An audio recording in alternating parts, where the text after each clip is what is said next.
Welcome in, listeners, to Margin Mavens, a podcast hosted by Steph and Kayla, where we talk about all things literature. Today's episode is about Dragonsbane by Brady Hunsaker, a story that brings us into a world where dragon blood can be used to enhance humans.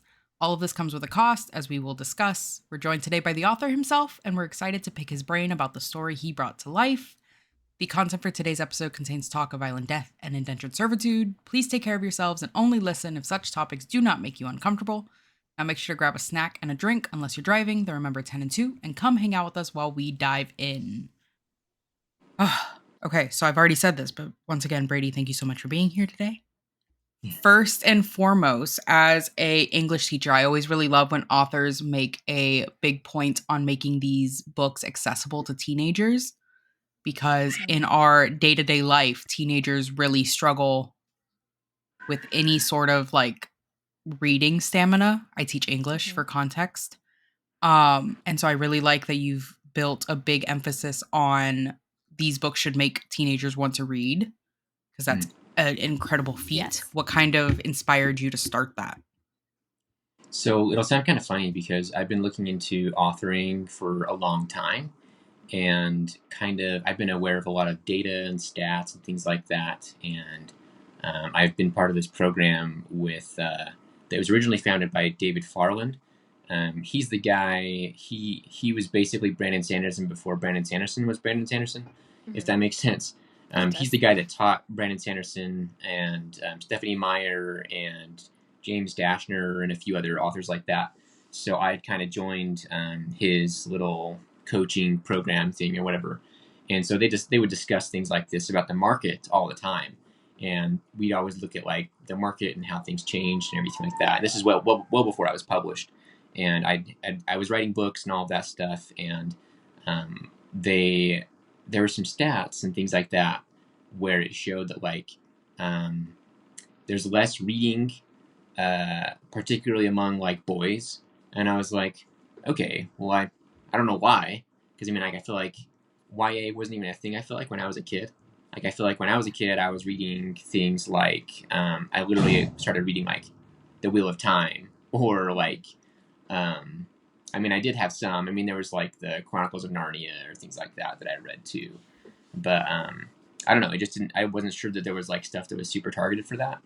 And boys are mostly like playing video games, and everyone watches TV and those kind of things. And so I was like, okay, well that's fine. I think everyone can have their own hobbies and stuff like that. But also I was like, but reading I feel like has such a fun thing to it. It's so immersive. There's so much more you can learn from that, I feel like. And so I wanted to create something that could be easier to read. And so I came into it with the mentality of, well, what makes video games enticing, or what makes watching movies enticing, or TV show enticing? What are these other things that they're used to? And not just for like boys, but like generally, what are things that like any young person might be engaging in? And I wanted to create something that might feel that same level of engagement. And so just looking at some statistics like that, it was like, okay, well, you might do things to increase the pacing of it so that they feel like there's more progress happening. So that would mean, I wish I'd done some more physical things, because now I know some other stuff that I could have done even better. But some of it was like, hey, shorter sentences, maybe shorter chapters, and then they kind of feel like they're moving through it a little better. And then just along with the pacing, also just kind of focusing on more things happening. So kind of like action focused as well. So not that like interiority isn't there, but like not spending a whole lot of time on like describing so much, if that makes sense. Right. So it's more so like very as they experience the world, things just kind of happen naturally, or they the way that setting is described is more natural, where like they're sweating and that's how it's hot, right? Rather than me like going into all this other stuff, or like their mouth is really dry, and that's a way of them more experiencing it. And so anyway, that was kind of like some stuff that I was like, yeah, I want to be able to do that and like focus on that, because I want people to read more. And so I just wanted to target things in a way that they would feel good with that. And then also just like some content wise, just focus on content that people would feel comfortable with it. Obviously there's still like dark themes and things like that I have them kind of explore in the stories and stuff like that too, but also just like the general tone, I Mm-hmm. think is geared Right. more towards like, hey, you can experience things like that, but like you can still have hope and optimism, and you can Right. work through that, even if and even other people might help when you're not feeling so great, stuff like Right. that. So anyway, that's like kind of a pretty long explanation of No, it my was great. targets. No, yeah, no, that was good. And I noticed in the themes of the book, they do get darker, but like nothing that is unreasonable for a teenager to Totally. read. Like Right. it's completely realistic in the sense that those are sort of things you might come across as you get older, and Mm-hmm. how you approach them is important. And your actions have consequences. Some of those are good and some of those are bad. Like I really did pick up on that and appreciated that from Mm-hmm. a parent point of view, for Yeah. sure. Cool. Yeah, I think like as a teacher, I know for a fact, especially as we get towards the end of the year, I teach seniors, and so they're Hmm. very ready to go into being grown adults, and they're not Mhm. aware like you guys are in like a really good time right now. You don't need Yeah. to rush into the taxes of it all. Um, but I can see them enjoying having those aspects of like even as the characters are dealing with really dark things like unintentionally murdering people, right? Hopefully, knocking on wood, not things my teenagers are going to have to deal with. But I like that they see that immediate like ramification of it, and they're kind of able to Mhm. ponder that, because I think a lot of YA, especially when you're dealing with characters that do kill, they don't always like sit with it. Like they're like, had to do Right. it and then they move on. I think it was really cool to see a character that was very much like, didn't mean to do it, kind of hated how that felt, hope to Yeah. never do it again. Right. And that was really interesting. Um because we kind of talked about the analytical side of it and how you kind of got your start, what does a like writing process look like for you from idea creation to this book is now in the hands of the reader? Man, good question. So that's, I mean, there's a long process there, but a lot of times it starts well before I ever start writing something. And this is going to be with kind of the concept of like, I'm going to be thinking of things um, or like themes and character arcs and things like that I just find interesting. And a lot of times this comes from like just consuming media myself, or like how I experience things with people in real life and all of that. And then I just kind of have a list of things that I write down. Like, ooh, what about a character who experiences things this way? And I'll put that down as like an idea. Or I just have like a really fun, like sciencey concept. Like I like to learn about science things, and I like to kind of mix that into stuff that I make. And so I'll just put stuff down like that. Or I just like this book, for instance. I just had that idea of, like there's that phrase out there: "What doesn't kill you makes you stronger." And I was like, no, it doesn't. Like if you go and like I've had to have surgery on my knee, and I'm like I'm definitely not. My knee is not more capable because of that. Yeah. But I wanted to like take that spin and say, well, what if it was true, and why would it be? And then just kind of like spin around stuff like that. And so I'll just write things like that down, and then I have so many ideas again, right? So it's like I can't write fast enough to put them all down. So like when I get to the point where I might do some of that stuff, then I just pretty much like I might even just like look at my idea board and be like, okay, these sound really cool together, and I could kind of mix them in to make something fun. And so that's kind of like where that all starts. So that's kind of like my idea there. And then I like to, I usually end up mixing up so many other things in there, like as I kind of brainstorm. So as I'm like putting the world together, I usually get a lot of new ideas as I'm doing that, and I'll kind of draft up the story ideas with that. So usually it comes with like, hey, there's some plot aspects, there are character aspects, and then there are just really like cool setting, like just fun ideas. So there's like my three categories I would say that I have, and then I just kind of mix them together and come up with a plot out of that. And then I have this practice sheet thing that I've done through kind of that David Farland thing I talked about, where it has like this thing where you want to create like a character sheet for each person, and you want to list out the different conflicts that there are. So it's really a cool practice where I could say like, okay, I have this character, and I want to think about the conflicts that this character will have. So like, if I just take like we've got this character John, Mhm. And maybe one of the conflicts would be with himself. Maybe he lacks confidence, right? So his conflict with himself was that he lacks confidence. So maybe that restricts him from being able to do things within the story. Or maybe he's got a conflict with his sister. They love each other, but they butt heads on a lot of things. They disagree on a lot, so that's going to create some conflict throughout the story. Okay, or maybe he's got a conflict with the government. He doesn't believe in some of the things that they try to enforce, and so that will create conflict throughout the story. So you just go Mhm. through and list out stuff like that, where it could be like government, relationship, it could be personal, it could be nature. I mean, maybe maybe he wants to go from point A to point B, but there are obstacles in the way, right? Right. So, I mean, there could be all kinds of obstacles or all kinds of conflicts that you create through the story, and so I list all those out. Okay, and then that's kind of like, and then I move to the next thing and say, cool, let me interview that character, and I'll go through and try a page of like asking that character questions and how they would respond to things. So I'm like, hey, what's your favorite color? And like, I don't know, I haven't really thought about it. It's like, well, that's kind of a weird response. Why would you not think about your favorite color? You know, or how do Right. you, what do you like to do for fun? And they could say, oh, you know what? I love to stargaze actually, just because we don't see stars very often. So I love to seek whatever opportunity we can to go to the fringes of our society, so I can see stars out there. Mhm. And I just find peace in being able to know that like there's something more to life than this little thing. It's like whoa, you're getting really deep now in this character Mhm. arc, right? So being able to do this kind of interview thing, and then it creates so much more depth to the character as you get to do that, and helps establish that voice before I ever start writing that first page. So that's all some of the character stuff I do. The setting itself is where I might consider, well, how does that impact things? So again, with this book, where I was like, okay, well, they use the blood of dragons to do not just like operations on people, maybe, but also Right. maybe it impacts. They use it for technology. So what kind of world would that be like? What kind of technology would they create? But also, these people hate dragons. So maybe the government is against using this technology. So that would then create this weird like black market approach, right?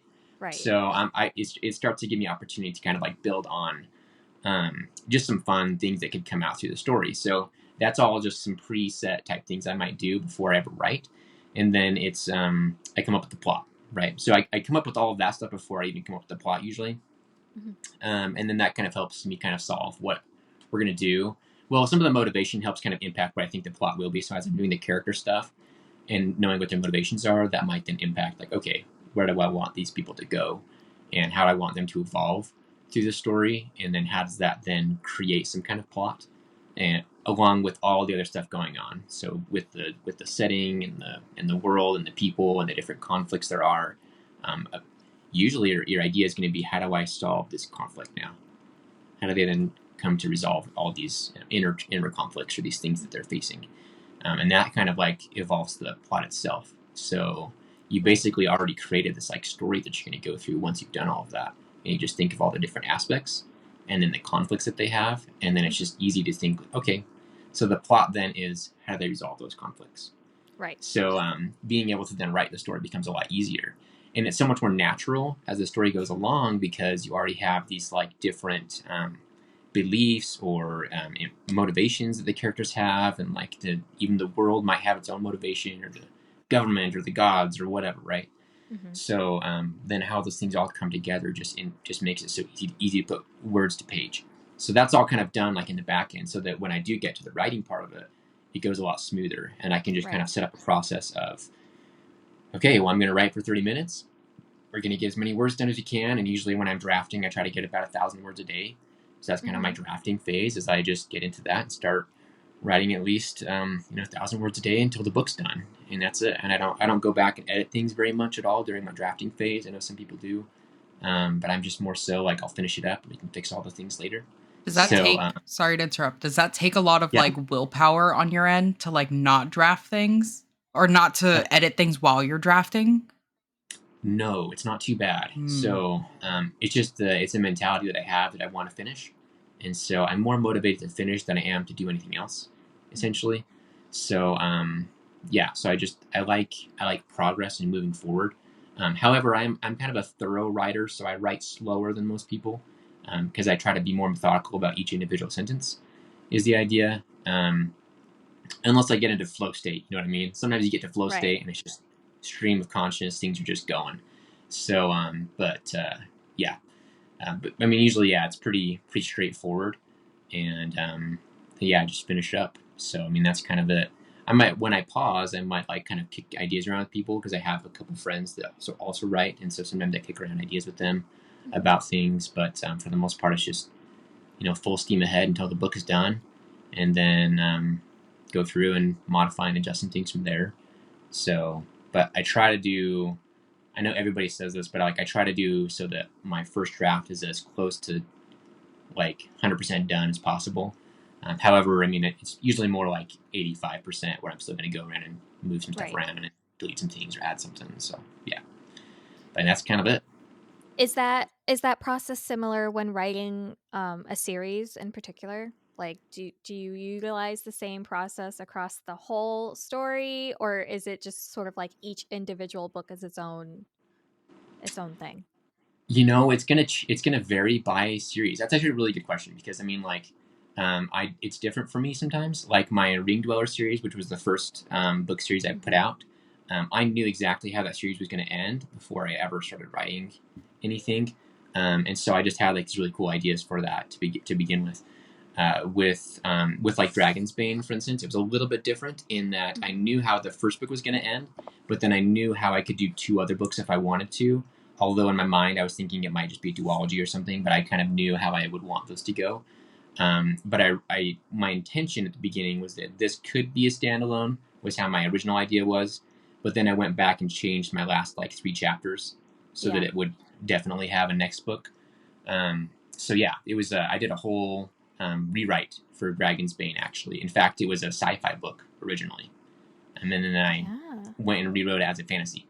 So yeah, so I changed it. Well, I didn't finish it yet with the sci-fi. I was maybe about a third of the way through, and then I was like, no, I'm Hmm. going to rewrite this as a fantasy and start it over. So yeah, so things changed a little bit with that. With my next book that's coming out like in a couple weeks. That one, I do have kind of a general idea of how it ends, but also it's going to be like 6 books. I just set it up so that it can be serialized, Right. like so that I can add an episode essentially, right? Right. I could just go in and add that pretty easily, like wherever they go. So I don't have to have each book mapped out. Hmm. But I do know like some general things need to happen with those, and then I can just pick kind of a theme with each book I do and say, cool, here's the theme, here's how they're going to approach that, and just kind of do that conflict focus with them. So it'll be kind of exploring some different conflicts and maybe focusing on more individual characters Yeah. with it. So yeah, that's my approach, especially with like a bigger series. I think it'd be really Right. hard. I feel like to like map out each individual one, but I just yeah we the idea there is it's gonna be more focused on like um, I set it up to be serialized Hmm. so that Gotcha. you can like episodes almost. So yeah. Yeah. And so you're very obviously like data oriented, which as somebody who's like practically allergic to numbers is really funny. How does that go kind of into your like marketing? Because obviously being an author, especially in the days of like TikTok and everything, a lot of that goes into like you are doing the heavy lifting of getting your book in front of people. What Mm-hmm. does like data collection look like and how do you like deal with that? Okay, Stephanie, this is really smart. So Hmm. this is like something that I think about a lot too, especially when I'm going into it. Because honestly, my first couple books they were not written to market. Really, I didn't know what market even meant when I was writing them. Again, I've written like I don't even know 8 books now or something. But this was like Dragonsbane was book number 5 that I've Hmm. written, and the first series I wrote was books number 3 because I wrote book number 4, and then I wrote Dragonsbane, and then I wrote 2 other books in the Ring Dweller series. Right. So it was kind of a weird series that I went through, but the now my approach is a little different, where I might actually like look at how to market it first before I even write it, or I'll pitch a concept and see how the concept is received. And if it's received well, then that might be how I then engineer what I end up writing with the story. So, like Depths of Van Alf, I just had the idea of like, ooh, what if magic's earned by traveling through a cave? Because I had this idea for a long time, but I was like, I think that might be the next book I write because it has this cool like progressive vibe to it, or progression vibe to it, and I wanted that concept of like that feeling like a video game thing again. so that people could get into it pretty easily. Yeah. And Scared the heck out of me. I was like, they're very excited. She likes to contribute. Of course. It's a team effort here. Always. So, so I had that kind of idea with it. And so I put a video out, and I was like, hey, what if there was a book that's inspired by, and had my 3 main ideas of like Scandinavian folklore, but also I wanted it to feel like Witcher, because it would have like this, I wanted like a Geralt type character, where someone who like hunts monsters and does stuff like that. So I was like, cool, I want something like that. And I want them to have to earn their magic. They're not just born with it, and they have to like go through this cave. And my original idea was a little bit different, but I kind of pitched this idea as like a video. In that video, the first one I posted about it got like 300,000 views, and so I was like, okay, I think that's what I'm gonna write. And so ended up jumping into that, because I could have gone and like written this book number 2, and I didn't. Right? I was like, you know what? I want to test the waters with the market and see how that works first, before I devote myself to completing a whole series, because maybe it's not worth my time. Right. Which is kind of funny, because then Dragonsbane ended up being like the one that totally blows up like crazy and hits number 1 a few times, So I was like, okay, well, maybe I will go finish that series. So, but I was pretty casual about my, just the whole imposter syndrome. I had some serious imposter syndrome about that book. So, thankfully I worked through that, and then decided to actually market it. And then once I did market it, it did really well. I just had to market it enough to figure out the right pitch. And that's usually the hard part, is like working through the slog of like things that don't end up performing well, to figuring out the things that do. So anyway, that process happens with every series, which is kind of the annoying part. But that's how I kind of targeted that. You'll think it's funny, but I don't really like run the numbers to some great degree. However, I do like to know general stats of like, hey, if I have a video get 1 million views for Dragonsbane, my view to sell ratio is significantly higher than it is for my entire Ring Dweller series. So if I have a video about the Ring Dweller series hit 1 million views, then maybe I only sell like $2,000 worth. Whereas if I have a Dragonsbane video do that well, then it's $3,000 or something, right? Right. So that's kind of what I've noticed, by the way. That wasn't the exact stat, but it's, I've seen that like I have higher conversion ratio with Dragonsbane. So somehow my videos there convert more versus it's the dragons. It's yeah, I know. Dragons. It's the dragons, yeah. Dragons do it every time. Yeah, I was even setting up the hashtags that are going to go out when this episode goes live. And I was like, I'm just going to put dragons and see what happens. Yeah. Well, and like, slight spoiler, there are definitely dragons in book 2. Nice. Nice. And secretly, there are actually some in book 1. Nice. Yes. Nice. You just don't know. Yeah, I'm going to put hashtag definitely dragons for the book 2 one.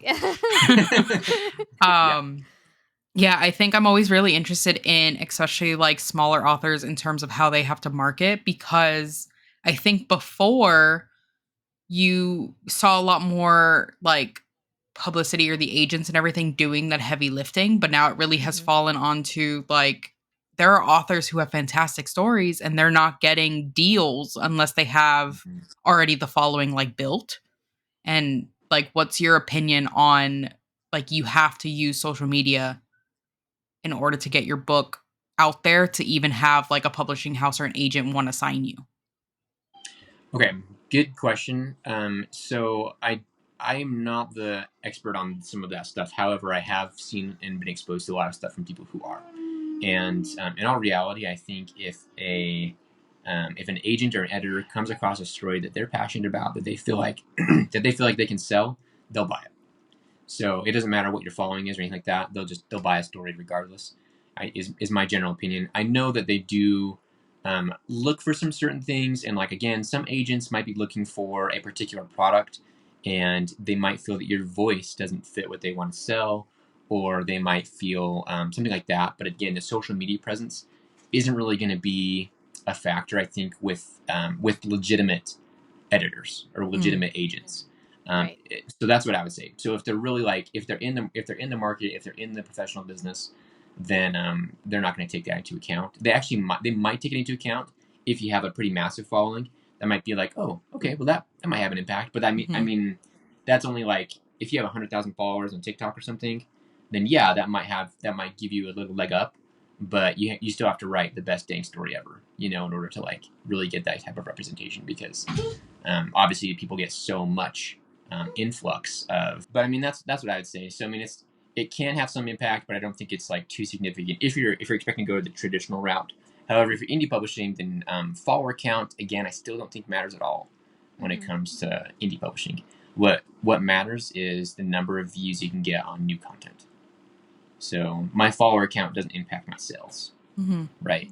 It's for kind of funny because I have a secondary TikTok account that definitely gets me like 80% of my sales, and it's a secondary account. It's got like 2,000 followers. 3 months ago, it had like maybe 100 followers, right? And I use it specifically to just do like slideshow things, and it's probably gotten, I mean, the vast majority of all my views in the last while. In terms of social media impact, I mean, TikTok is great for reaching new audience.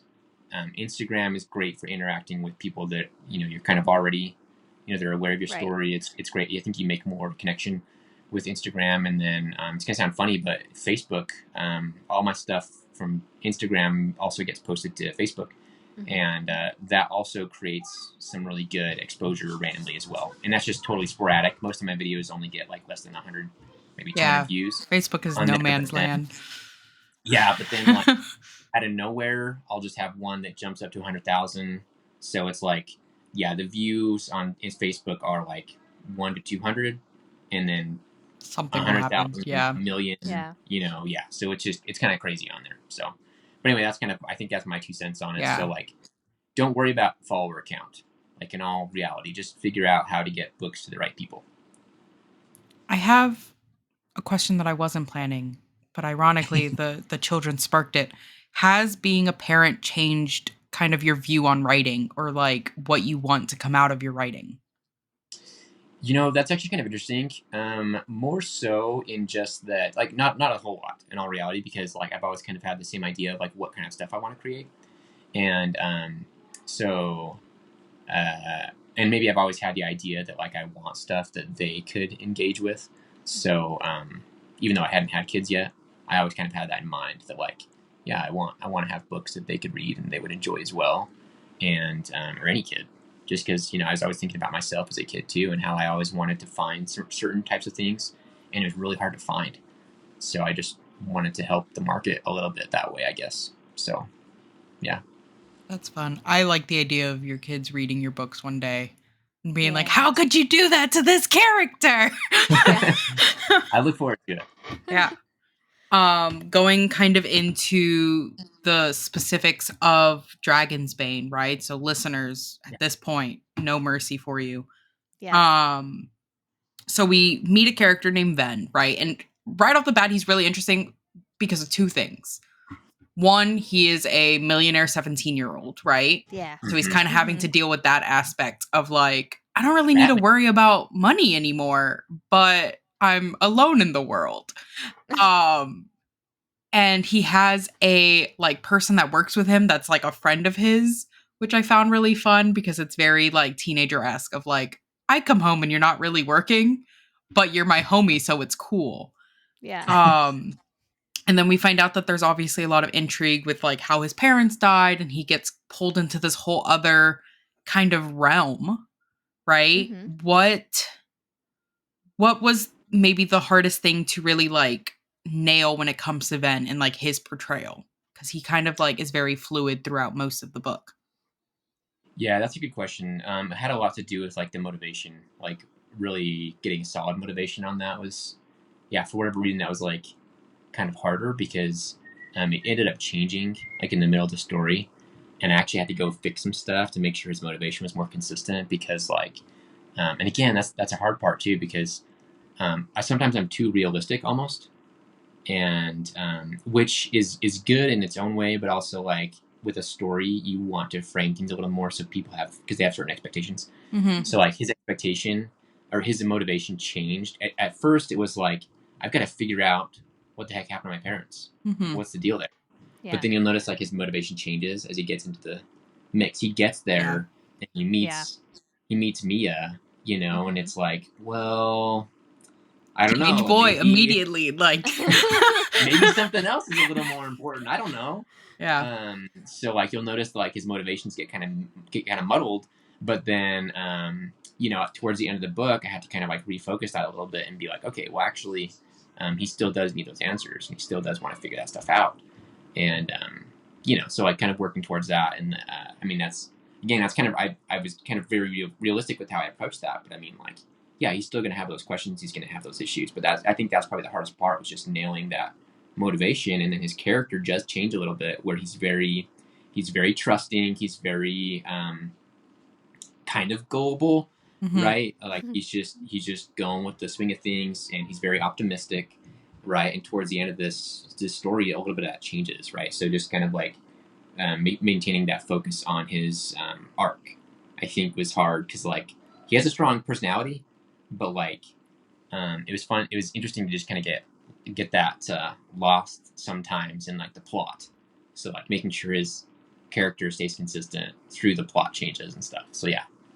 Yeah, I like the concept of this 17-year-old having to pose as like a little bit of an older and like person and like doctor Yeah. Yeah. and stuff. There's a scene that I find really funny because he says like that sucks, and then he goes, "Ah, crap, probably should have been like more professional with that."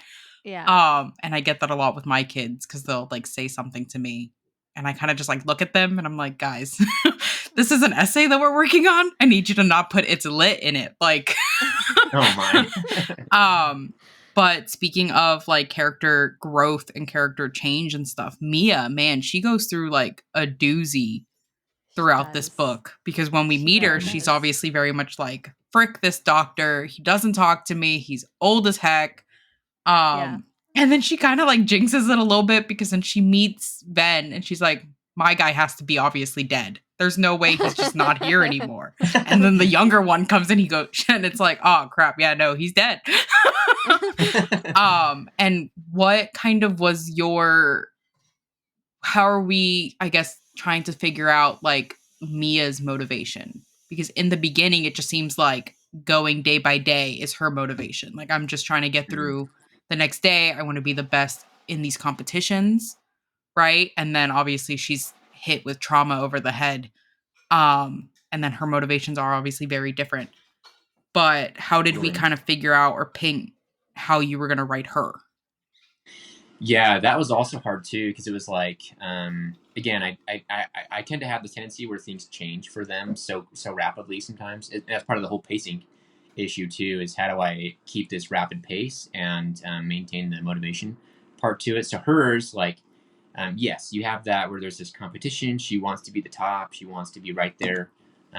Nick, like she wants to be able to beat Damie at a duel sometime, or Mhm. she wants to figure that stuff out. But then also like she enjoys like I have that scene when she's in the like little quad area in the Mm-hmm. middle, and she's like she just likes to watch the plants grow, Yeah. and Yeah. she tries to hide that and doesn't want people to know that like she enjoys that, and then because secretly she really just wants to go out there. She just wants to see plants grow. She just wants to see Yeah. flowers, something like that. Because she loves nature, but there's only this very tiny snippet of it that she gets to experience, and so Mm-hmm. uh, there's that kind of like hidden motivation there that she has, and then all this other stuff happens, and like she doesn't get to pursue what she really wants because this plot is happening, right? Like, The plot gets in the so way of the yeah, she whimsy. can't. Yeah. Yeah.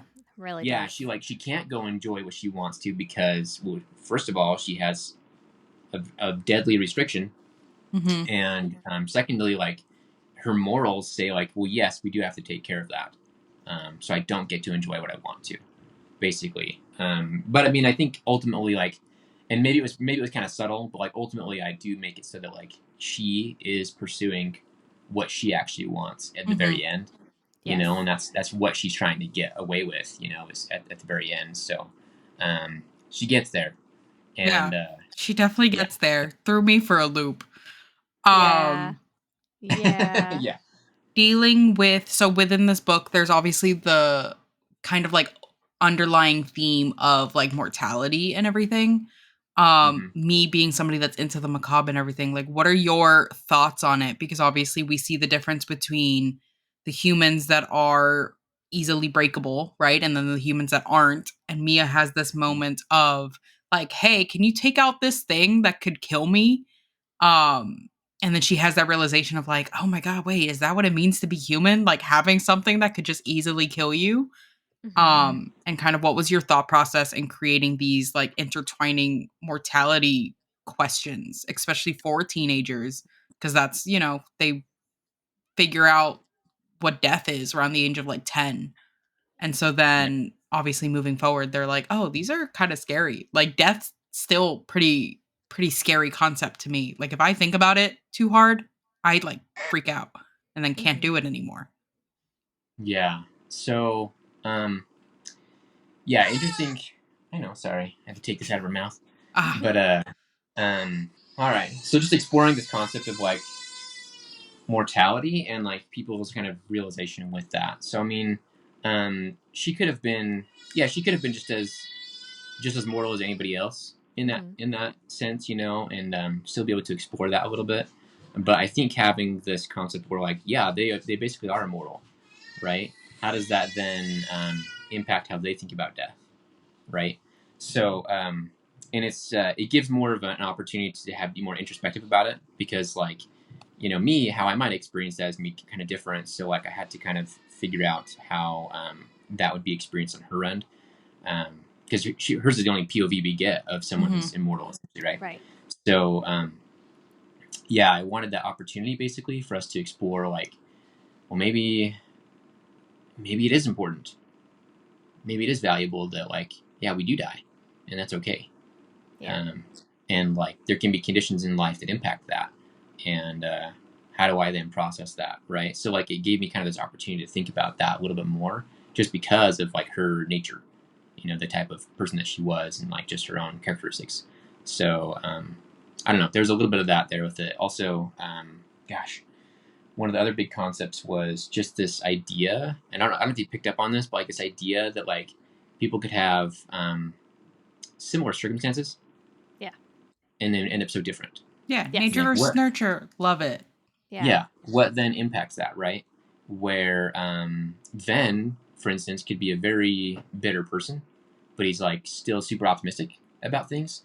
And then even just like something between like Mia and Damie, right? Like Right. very similar circumstances. What makes them so different, right? Or even maybe even more like Mia and Ambrose, because like Mhm. they were Yes. maybe a little more similar, or like, but they were like one person is very bitter and but also has like this what's the right word, the that like character complex of like the superiority complex, right? Mhm. Mhm. uh, and how do they then obtain that, kind of idea, wanting to be better than the people.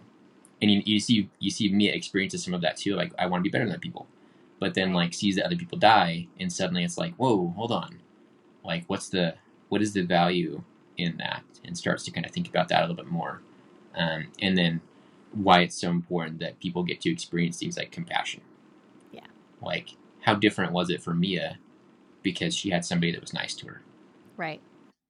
She had So somebody who anyway, listened and cared, and that was yeah, a big Yeah. driving force behind her She was like, her maybe I character don't growth. want this person to die.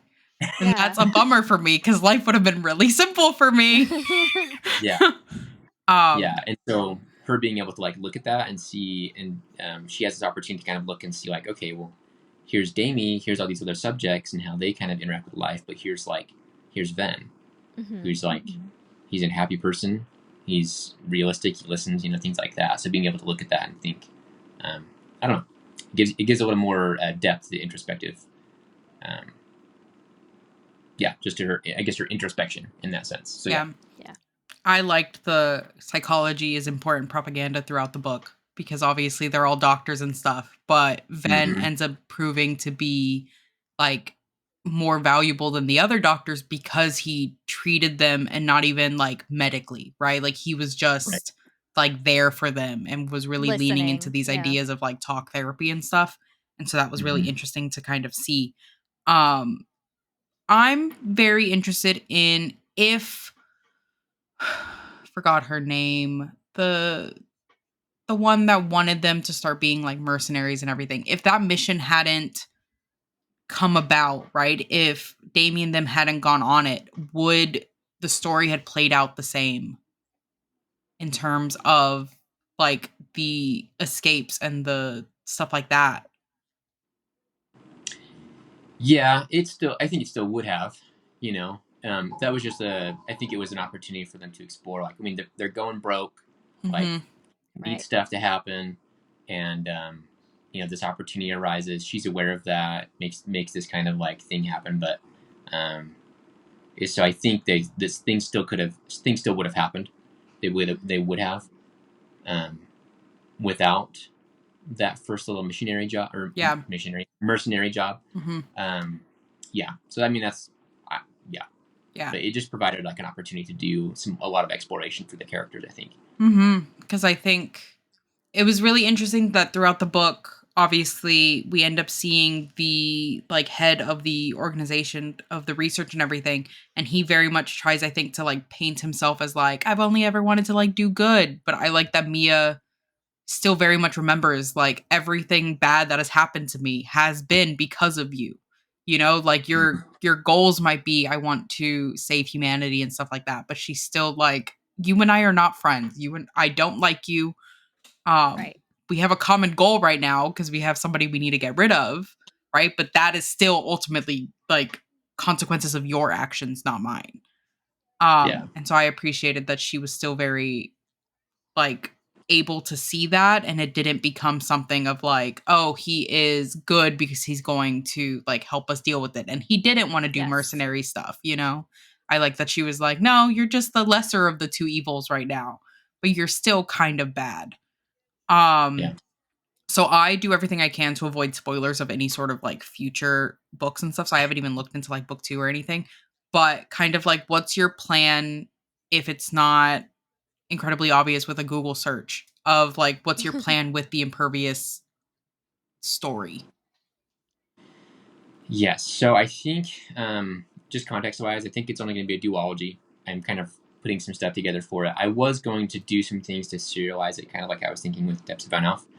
However, I think I just want it to go a lot bigger, Mm-hmm. and I want there to be dragons, and that was all part of the plan anyway. Mm-hmm. But it's gonna come out a lot more.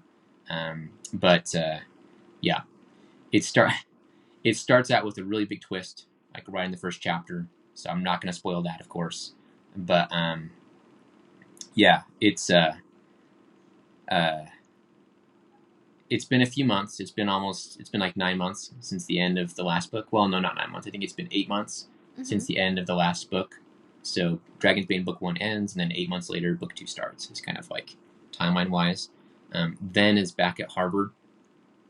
Okay. Okay, he's actually in school, and kind of the kicker is that he sits down for this like special lecture. He's been like a lot of it is like him kind of exploring like this like his psychological response to things that have happened, because like so much it's really devastating. It's super hard to go back to normal life and like Right. just be like, okay, well, I'm just gonna go to Harvard and try to be Yeah. a doctor, but like all the while he's like Seen really uh, terrible things. Yeah. yeah, he's like, Yeah. I mean, like, yeah, he killed somebody, but also like he's just bearing this weight of like believing that he has Hmm. killed this person that he loved and Yeah. respected, Mm-hmm. right? So he's just bearing that, and it's so heavy on him. And even though he like knows all the things he should be doing, he can't move on, and it's like just bearing on him. So it's really heavy in that first chapter of his too, where he's just like, man, I don't know what to do. And then he goes and sits down for this special lecture, and Dale shows up at the lecture. She gives a lecture Yeah. at Harvard, talking about cellular learning Yeah. and stuff like that. So it goes into like a lot of the science behind that kind of like inspired the whole concept. And he's like, "What is she doing here? Like explaining this? Like, what does she want? You Right. know?" And there's a lot more manipulation Hope she that spitballs him. occurs. Oh, he spitballs Yeah, her. Just like from the back of yeah. the There will class. be. It's pretty good. So let's Uh, just say like, yeah, it's pretty crazy in those first 3 chapters actually, of just like some insane stuff that happens, and then so that's kind of like it. And there's this whole catalyst to like what's going on. So I know I didn't answer a whole lot with book 1. In all reality, Hmm. I know I left tons of questions, And so I'm at the point where I'm just like, cool, let's just answer all the questions, you Mhm. know? So, Mhm. and there's more of them, and there's more of them that come up. So, yeah, it dives into all of that essentially. Yeah, because there's still a lot of stuff we don't know, honestly. And like, a lot of it is like Ven kind of realizing like, I mean, I thought I kind of had answers, but I still feel like there's a lot missing. Mhm. Yeah. So it Yeah. goes into that a little bit. Yeah.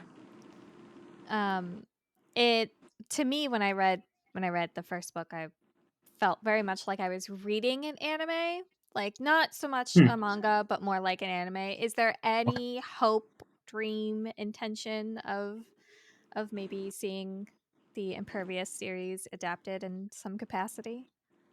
I would say that with anything, but yeah, this one does have a lot of potential because I do notice that it. Here's what's interesting is it hits with that type of audience Mhm. really, really well, and I think that's when my marketing finally picked up is when it hit that type of audience that is used to anime. Right. So because it's that type of story, Yes. where like things happen, and if I thought about it a little bit more, I would have been a little bit. I would have approached this book with more of the progression vibe Yeah. of like because Mia, I mean, she's pretty well adapted by the time Mhm. the book starts. She drinks some poison at the beginning, and it's like, she adapts a little bit right there, and you can kind of see the process of that. But I've been chatting with somebody in like my comment section actually about some really fun concept I'm going to put into book two. And let's just say we get to explore that a little bit more. So it's definitely going to feel more like that. It's just going to be really funny. So it'll Nice. be absolutely hilarious. And so I'm I'm here actually for super that. excited about that. Yeah, but I'm here for that. but yeah, I mean, I'd love adaptations. I think adaptations would be amazing. I'm slowly getting to the point where I think I'm making more connections that Mhm. might make things like that a little bit more feasible.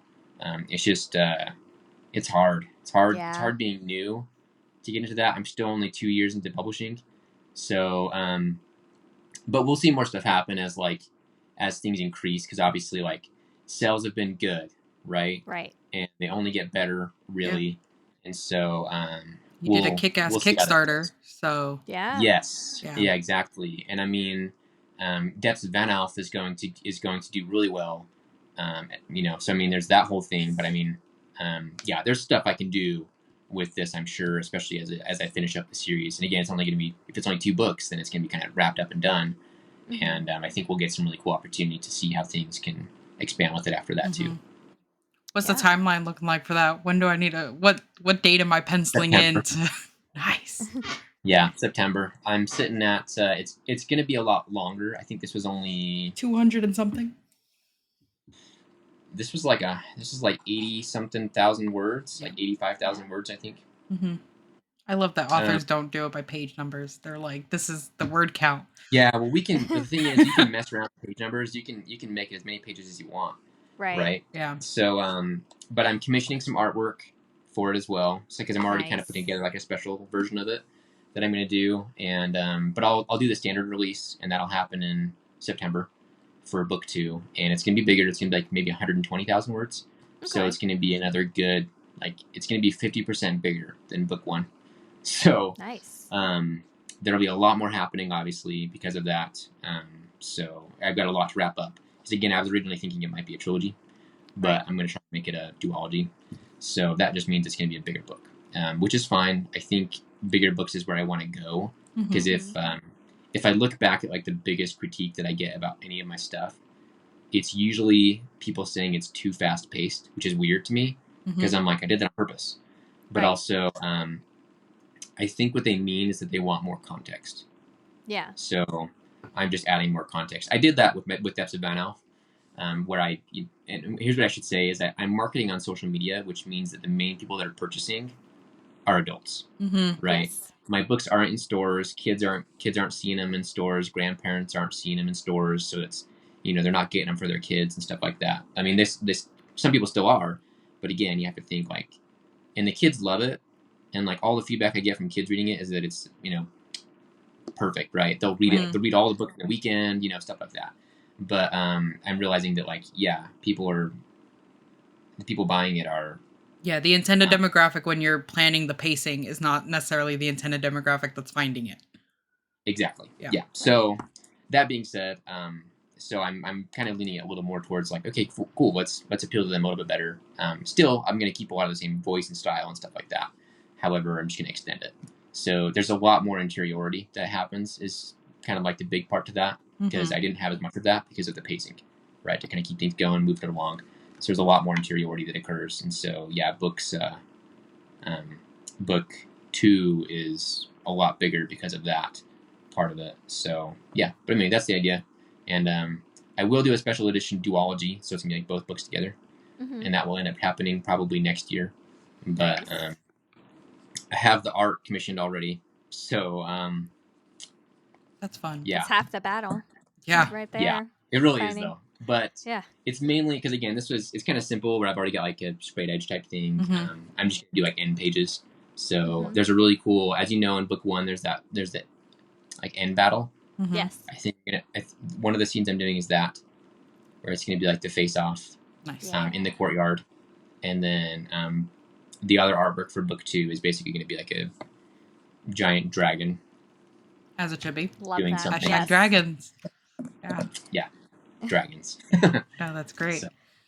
And then you have, like we said, Depths of an Elf coming out pretty soon, which is exciting. There's been a lot of news on that one where it's getting like the audiobook. That's super exciting. When it comes to kind of switching gears into like the Scandinavian folklore and everything, did you have any struggles with that? Were there things that like made writing that book maybe harder than writing Dragonsbane? Yeah, actually, the hardest part is just like some research things. That was still pretty hard in the Dragonsbane one because I did have to look up a lot of things like just how genetic mutations work, or I can't right now, but sorry, hold on. So like, yeah, genetic mutations or like just scientific articles. I read through tons of like scientific articles about cellular learning and stuff like that. So, but on the Scandinavian folklore, it was like, okay, there's a lot of like fake Scandinavian folklore, and there's a lot of real Scandinavian folklore. So it's kind of like digging through some of that, because I mean, like, I didn't even know, like, when I went to go look up like some word translations and things like that, because there's a difference in Scandinavian folklore where like you have this lens of everything you have on it was written by Christians. And it of itself is very pre-Christian, but again, there's nothing wrong with that either, because again, a lot of that same culture, a lot of those people they ended up being Christian, right? So there's a lot of like that kind of background, but like the lens of a Christian looking at some of that stuff just makes it very different in translation. Yeah. So anyway, just trying to mull through a lot of stuff like that was more difficult, and then trying to work past a lot of the fake stuff and focus more on the real things, like the things that they believed in. And so there's a lot of like water spirits or things like that, and a spirit means something different than what we think it is, or stuff like that. So going through a lot of those things was a little different, but again, I'm having fun. I'm not using straight on Scandinavian folklore. It's more like the way that Tolkien did it, right? Yeah. He has tons of Scandinavian folklore in his stuff, and I didn't even know that until I was digging into this. Like Middle Earth is literally the translation to English from Norse for very Midgard. exciting. Yeah. Yes. Like, yeah, Midgard translated to English is Middle Earth. Right. So, you know what I'm saying? Like, yeah. Yeah, so stuff like that. Because I was trying to I tried to do the English translation for it, or I wanted to do the Norse translation for it, because I tend to like to try and keep things. My nomenclature tends to lean towards the language of origin. So like Avskild is the name of the island that things take place on. That's an Old Norse word or Swedish word for like sanctuary, and that's the name of their island, right? Because it's the one last place that's free of monsters, essentially. So yeah, just stuff like that. But I mean, I think that aspect too, it's pretty fun, and being able to lace it into my own like mythology, if you will, or history with the books and stuff like that. So it's challenging, and it takes a lot of time. It meant that like actually writing the book took more time, because I love to just dive in and start writing. But I did a lot, and like tons and tons of initial legwork of world building for that one, because it's very epic compared to like Dragonsbane, which is kind of like, well, it's Earth, but also like you've had this other stuff going on, so it was a lot easier to tie into. Whereas I had to build so much more for the for the Van Elf series, the Grimnir Chronicles. And so, yeah. So I mean, that's what I would say. Is it just took a lot more time to get set up. That's interesting. I'm looking forward to it. Yeah. Kayla, I know I Hmm. monopolized a lot of the questions. Did you have anything else No, that you wanted to say? I asked all my questions. Nice. Yeah, I have a bad habit of she'll tell me her questions and then they become You my take my questions. questions. Yeah, Yeah. they become my questions. Which is fine. I'm happy to just sit here and vibe. No, that was super interesting. I think I'm definitely looking forward to the second one and Depths of Enelf because I like the idea of the magic being earned and everything and not something that's just kind of given. I think we checked all the boxes. So this is where you get to share anything and everything. We've kind of touched on what you're already working on, but any dates you would want the listeners to be aware of, anything you've got going on, sell your Sure. spiel.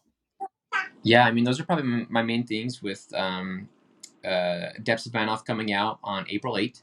So that's kind of my big thing. I'm going to urge people towards the audiobook because it's going to be really cool in that we'll have 5 narrators because it is inspired by D&D type format. So like you different perspectives, with that.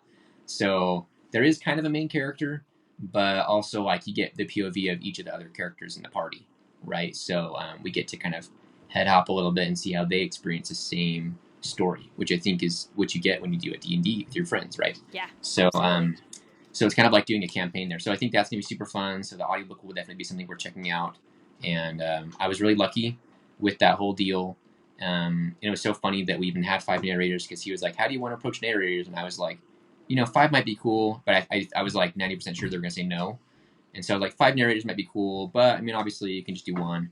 And he's like, yeah, let's do 5. And I was like, what? Okay.